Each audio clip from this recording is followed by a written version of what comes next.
லக்னத்திற்கு 4ஆம் இடத்ததிபதி யார், அந்த இடத்ததிபதியோட 8, 12ஆம் இடங்கள் சம்பந்தம் இருக்கணும். எப்படிப்பட்ட சம்பந்தம் இருக்கலாம்? 4ஆம் இடத்தோட இணைஞ்சு இருக்கலாம், அல்லது 4ஆம் இடத்துல இருக்கலாம், அல்லது 4ஆம் இடத்ததிபதியை பார்த்த நிலையில இருக்கலாம்.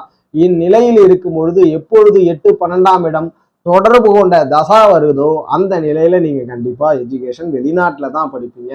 அந்த 8, 12ஆம் இடத்ததிபதியினுடைய தசையில வெளிநாட்டுல கௌரவமாக படிப்பீர்களா அல்லது கடன் பிரச்சனைகளோட படிப்பீங்களா அப்படின்றது அந்த கிரகத்தினுடைய வலு.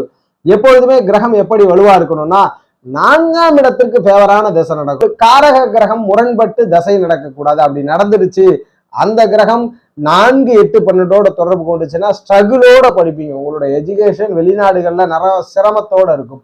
ஆனால் அந்த 4, 8, 12ஆம் அதிபதிகள் சுப நிலையில் தொடர்பு கொண்டால் மிகப்பெரிய வெற்றி கிடைக்கும். சுபநிலைகள்னா எப்படி நம்ம வரையறுக்கிறோம்?